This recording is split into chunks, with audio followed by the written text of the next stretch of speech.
Coming up next, brazen store robberies, carjackings, home invasions, assaults on the rise in one city, some in broad daylight. Now the NAACP is calling for a state of emergency. We'll tell you where it's happening and what city leaders are saying about the rampant crime coming up. Welcome back. In Oakland, California, robberies, burglaries, assaults are surging compared to last year. The California Highway Patrol is now being tapped to help fight crime and protect the city's 400,000 residents. The move comes after Oakland's branch of the NAACP and a local pastor called on city leaders to declare a state of emergency due to the crime. With more on the situation, here's CNN's King La. I love Oakland. It's very hard for me and my son, especially my son. So Kristen Cook is leaving Oakland, California. Be careful. After living here her entire life. I can't take it anymore. I got to the point I was too scared to leave my house. Cook blames brazen assaults and robberies in broad daylight, break-ins, and home invasions across the city, as Oakland sees a surge in reported violent crimes this year compared to last. While homicides are down, robberies, burglaries, and rape are all up by double-digit percentages. Everyone we talk to says it doesn't matter your race, your income, everyone seems to be a target, including carjackings like this one. No. Now they're carjacking people at stop sign. And my son is about to start driving. The fact that I am being pushed out because I emotionally can't take it anymore is horrible. But Tony Bird is staying.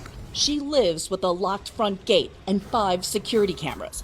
Bird says Oakland police recommended steel braces for residential doors and air horns. The idea is if you set it off, your neighbor would hear it, set theirs off, and more people are alert that there's danger.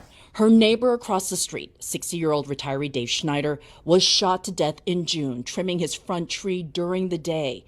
He died as Bird and other neighbors tried to save him. I'm not looking for the perfect, safe place. I'm looking for a place where the elderly, women with children aren't targeted. I think we can all agree that that needs to change. And so I feel like it will change, and that's why I'm staying. Found everything you're looking for, okay? But staying open gets tougher every day for Troy Welch, owner of Laurel Ace Hardware. There's about 6 of them that comes in.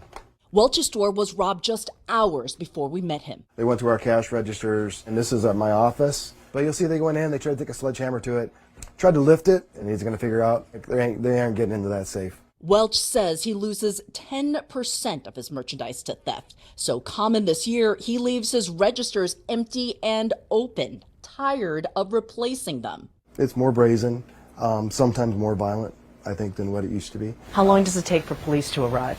45 minutes. 45 minutes. Is that typical? That's probably fast. I want to know. Frustration has spilled over in community meetings. Anger often directed at leadership, like the newly elected district attorney, who has been on the job just 7 months. It's unreal. I'm a black man born and raised in Oakland. When I walk out the house every day, I want to be safe.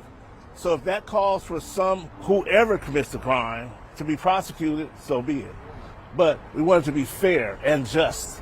Darren White is with the NAACP Oakland branch, which penned an open letter to their city, blaming failed leadership, the defund the police movement, and anti-police rhetoric for creating a heyday for Oakland criminals. We're not trying to say, mass incarceration and arrest everyone. We want the people that are out here committing these violent crimes arrested and charged. Do we need more cops on the street? Yes, we do need more. Every community needs police. Flanked by partners in the city, Oakland's interim police chief Darren Allison says Oakland is taking a comprehensive approach to fighting crime. They all say that the crime feels different now. Why is that? So I think because it is pervasive, not just localized, or we may have historically seen maybe gang group violence, I think that feeling has become that it's everywhere. From cops to crime prevention. Funded for 712 officers, Allison says he has 715 on staff. So what you're seeing is changes in bail, changes in sentencing. Are you saying you need tougher punishment on the back end? It's everything. It's not just enforcement and punishment. I think accountability comes in many forms. We did hear from Oakland's mayor, who was not available to speak with us on camera. She said, similar to what you heard from the police chief there, that the focus is not completely on enforcement. The district attorney saying that she was, quote, disappointed in the NAACP statement, that it was, quote, a false narrative, and that she would expect more from such a storied institution.